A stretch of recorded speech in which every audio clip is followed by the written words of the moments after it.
దేవుని నామం నాకు మహిమ కలుగును గాక. ప్రభునందు ప్రియులరా, ఇంకొక రోజు వచ్చింది కదా, వాక్యం నేర్చుకోబోతున్నాం కదా.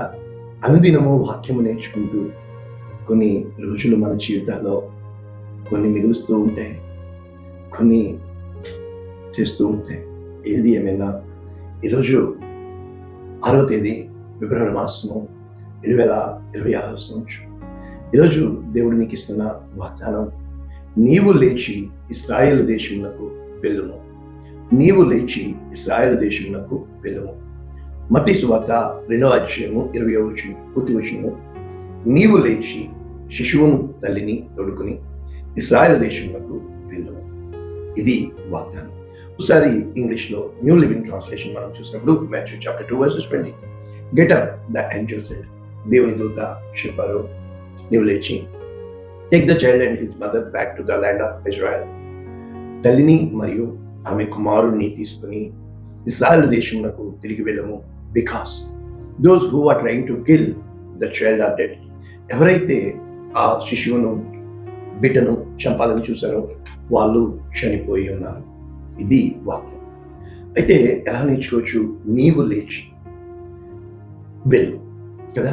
2 విషయాలు, నీవు లేచి రెండవది వెళ్ళు. మన జీవితంలో చాలా విషయాల్లో కంఫర్ట్ జోన్ నుంచి ఉండిపోతూ ఉంటాం. ఎక్కడికి వెళ్ళినా అలవాటు పడిపోయి అక్కడ సెట్ అయిపోతూ ఉంటాం. కానీ జీవితం అనేది ప్రయాణము.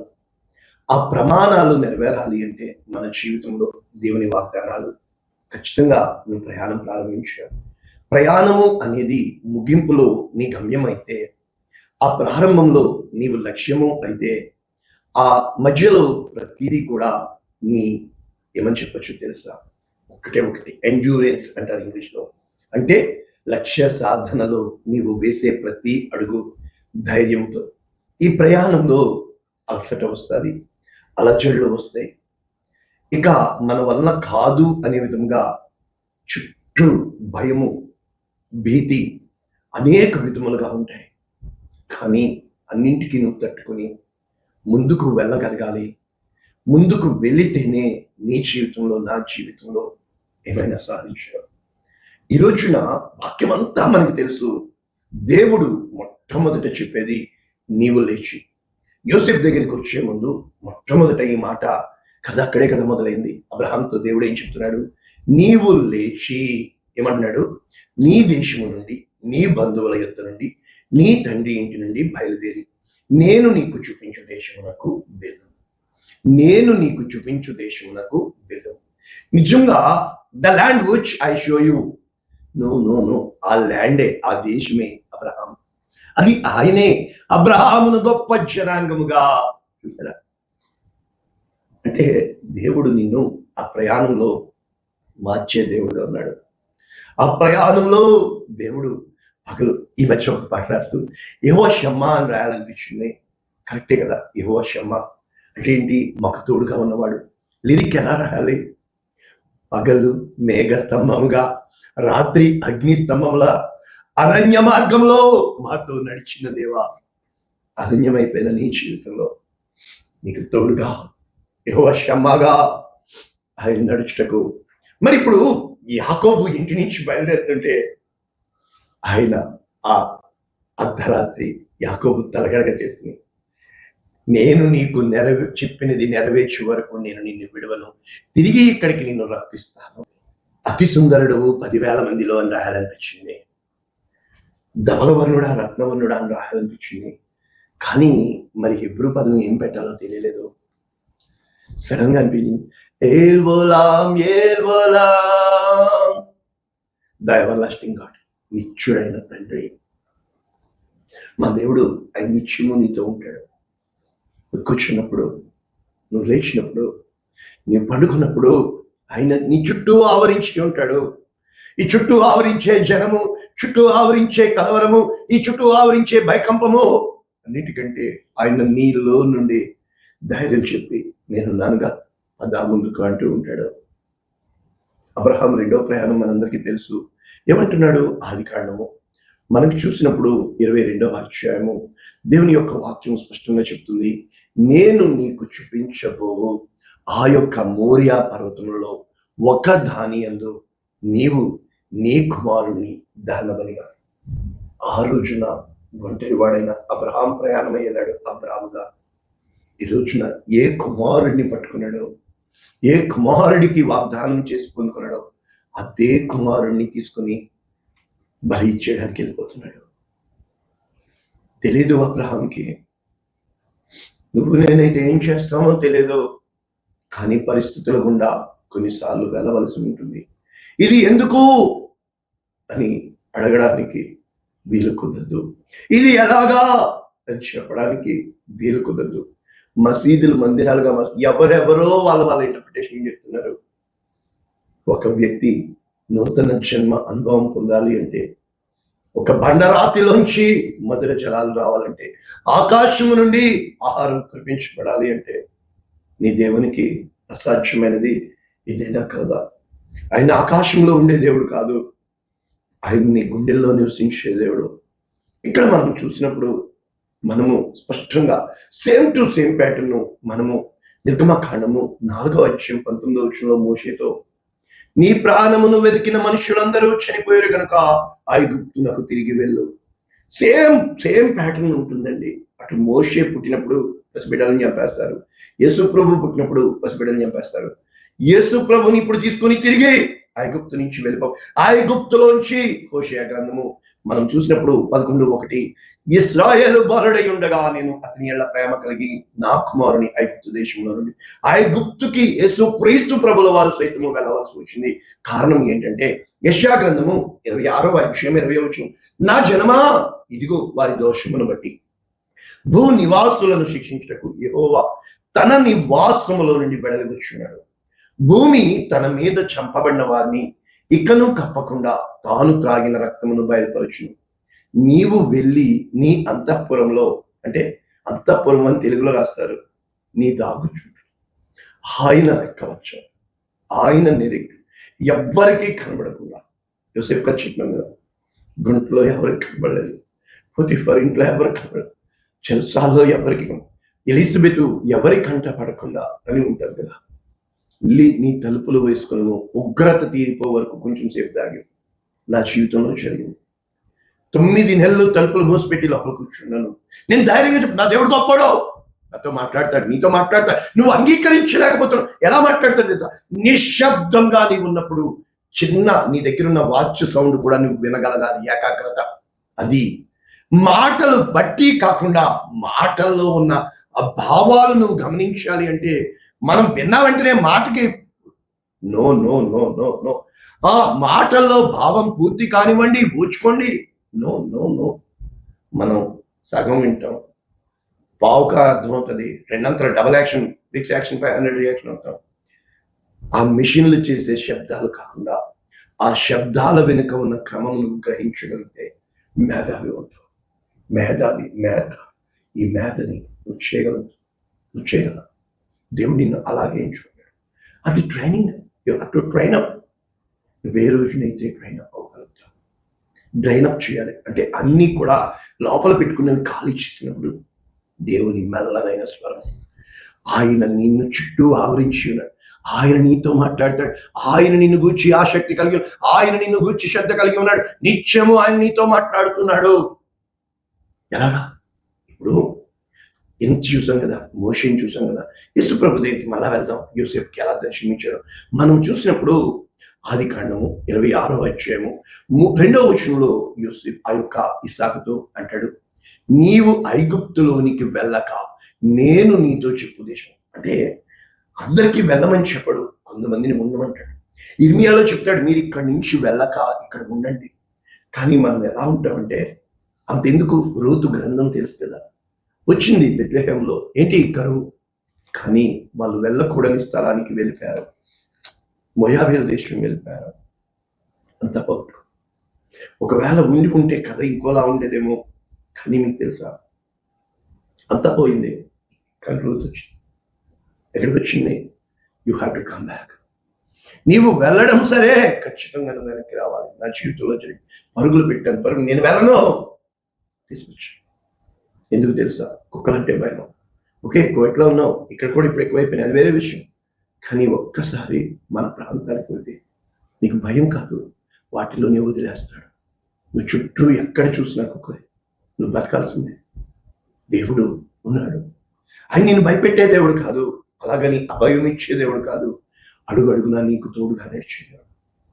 గడాంధకారపు లోయలో నేను సంచరించాను అనొచ్చు కదా. ఎందుకు వాళ్ళు చనిపోయే వరకు ఎదురు చూడాలి? ఎందుకు నేను నోయా, నీ దేవుడు నీతిమంతుడు. వాళ్ళ ముందే కథ ఎలా ఉంటుంది, నీ విశ్వాసం ఎలా ఉంటుంది, దేవుడు నిన్ను ఏ విధంగా చూపించగలుగుతాడు. రోజు ఒక అమ్మాయికి పేరు పెట్టాను నేను.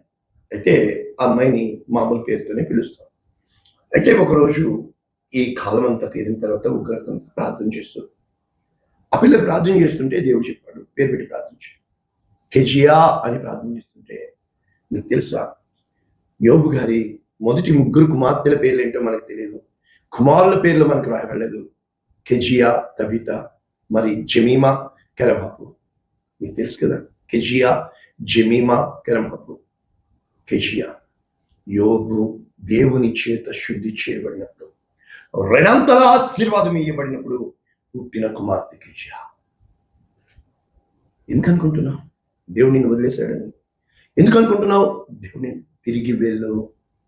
యాకోబు జీవితంలో రండి, యాకోబు జీవితంలో మనం చూసినప్పుడు ఆదికాండము 31:3, ఇందాక 28వ అధ్యాయం చెప్పాను కదా, ఎక్కడికి వెళ్ళాలో తెలియక తన తల్లిదండ్రులు తల్లి చాటుబిటిగా బతికిన యాకోబు వెళ్ళిపోతున్నాడు.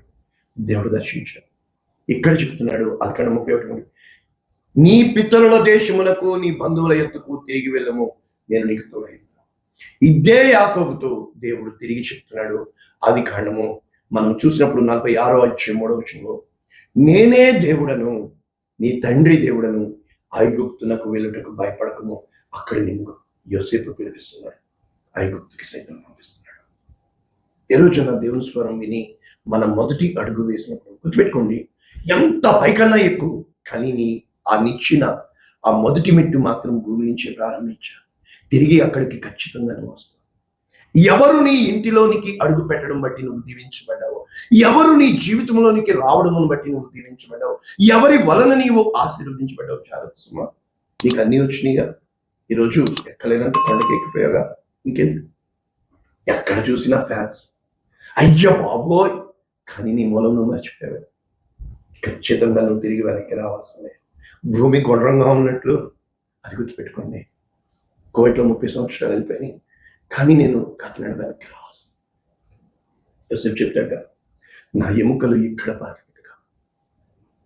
ఇప్పుడు మనము ఈ యోసేపు కథలోకి ఇంకా చాలా మందిని చెప్పొచ్చు. ఏమని అంటే, నీ దేశమునకు నువ్వు తిరిగి వెళ్ళావు.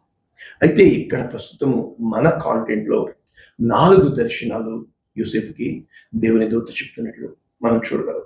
మొట్టమొదట, తల్లిని చేర్చుకున్నటకు నీవు వెనుకాడవద్దు. ఇది దేవుని వలన జరిగిన కాలం. అంటే యోసేపు నిత్యము కూడా తన జీవితంలో, ఈ యోసేపు యేసుక్రీస్తు ప్రభు తండ్రిగా పిలువబడిన యోసేపు దేవుని చిత్తాన్ని వెతికాడు, దేవుని లక్ష్యాన్ని వెతికాడు, దేవుని చేత నడిపించబడ్డాడు, దేవునికి లోబడ్డాడు. దేవుడు యోసేపుని హెచ్చించాడు. యోధా గోత్రపు కొదమసేపు ఒక వడ్రంగి వాడి నుంచి ఎలా వచ్చినాయి? ఇతను వడ్లవాని కుమారుడు కాడా, యోసేపు కుమారుడు కాడా. యోసేపు దేవునికి విధేయత చూపించాడు. రెండవది, ఎప్పుడైతే ఆ యొక్క జనసంఖ్య ప్రయాణం ప్రారంభమైంది, అక్కడి నుంచి గలిలయలోని యోధాలోని బెత్లెహేం. చూసారా ఎన్ని దర్శనాలు ఇక్కడ మనము ఒకసారి చదివేసుకుంటే దేవుని యొక్క వాక్యము యోసేపుకి అడుగడుగున 13వ వచనము, మత్తయి సువార్త 2వ అధ్యాయం. దూత స్వప్నమందు యోసేపునకు ప్రత్యక్షమై, హేరోదు ఆ శిశువును సంహరింపవాలని, కాబట్టి ఏమంటాడు, శిశువును తల్లిని వెంట పెట్టుకుని ఐగుప్తులకు పారిపోయి నేను నీతో తెలియచెప్పు వరకు అచ్చడు. కనుక ఐగుప్తులకు వెళ్ళిపోయాడు. మనం అనుకోవచ్చు, యేసు క్రీస్తు ప్రభుల వారు అక్కడే ఉండొచ్చు కదా, ఈ దేవుడు కోసం. దేవుని ప్రణాళికలు, దేవుని చిత్తాలు నెరవేరడానికి తప్పదు, వెళ్ళాలి. యోనాని నినివే వెళ్ళమంటే తర్షీషు వెళ్ళాడు.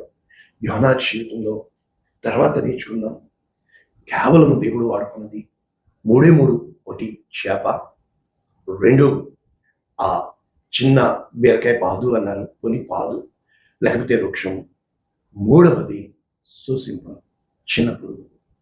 దేవుడు ఏమైనా వాడుకోగలడు. ఇక్కడ మళ్ళా మత్తయి సువార్త 2వ అధ్యాయము 15వ వచనము, హేరోదు మరణం వరకు అక్కడ ఉన్నాడు కదా. అయితే ఎప్పుడైతే ఈ ఉగ్రత తీరిపోయిందో అప్పుడు ఇక్కడ మళ్ళా 20వ వచనంలో చెప్పబడుతుంది, నీవు లేచి, ఎందుకని వాళ్ళందరూ చనిపోయారు కనుక. అయితే ఇక చివరిగా ఆ 4వ దర్శనం ఏంటంటే, ఇశ్రాయేల్ దేశమునకు వచ్చిన తర్వాత అర్కిలా హేరోదుకు ప్రతిగా ఏలుచున్నాడు కనుక మళ్ళా తిరిగి దేవుని దూత చేత స్వప్నమందు బోధించబడిన వాడే గలిలయలోని నజరేతు అనే ఊరికి వచ్చినాడు. అంటే తన జీవితంలో అడుగడుగున తను ఎక్కడ ఉండాలో, ఏమి చేయాలో మీకు తెలుసా? తల్లిని చేర్చుకున్నటకు, తల్లిని కుమార్తెని చేర్చుకున్నటకు యోసేపుని దేవుడు వాడుకున్నాడు. కానీ యోసేపుని ఎవరు పట్టించుకోరు. మేరీ మాతకి అన్నీ పెట్టేస్తారు, చేస్తారు, వద్దులేండి. కనుక తల్లి అయితే అన్ని పనులు చేస్తారు, తండ్రి అయితే వద్దు కదా. కానీ మీకు తెలుసా, దేవుని యొక్క వాక్యంలో అందరికీ విలువిస్తుంది. ఈ రోజున నీవు ఎక్కడికి వెళ్ళాలనుకుంటున్నావు? మనం అంటాం కదా, ఆ యొక్క యాకోబు తిరునాలు, నేడైనా రేపైనా ఒకానొక దేశంలోకి వెళ్ళి వర్తకము వ్యాపారం చేసి లాభాలను సంపాదించుకున్నాం రండి అనుకుంటున్న వాళ్ళ మీ జీవం ఇవ్వబడితే ప్రభువు చిత్తమైతే అని చెప్తాడు. నీవు నేను ప్రభువు చిత్తమైతే ఆయన చిత్తాన్ని వెతికే వాళ్ళగా, ఆయన హృదయాన్ని గ్రహించే వాళ్ళగా, ఆయన కోసం జీవించేవారుగా, ఆయనే మన దేవుడిగా అలా వెళ్దామా? ఈ వాక్యాన్ని దీవించున్నాను. పరిశుద్ధుడా, ప్రేమ అవునండి, మా ప్రతి ప్రయాణమునకు నీవు కర్తగా ఉన్నావని, విశ్వాసమునకు కర్త దాన్ని కొనసాగించేవాడని ఎంతమంది ఈ వాక్యం వింటున్నారో వారందరినీ దీవిస్తూ నీ కృప కలిగిన హస్తాలను యేసునామమున దీవిస్తున్నాం తండ్రి. ఆమేన్. God bless you all. దేవుడు మిమ్మల్ని దీవించుగాక. ఆమేన్.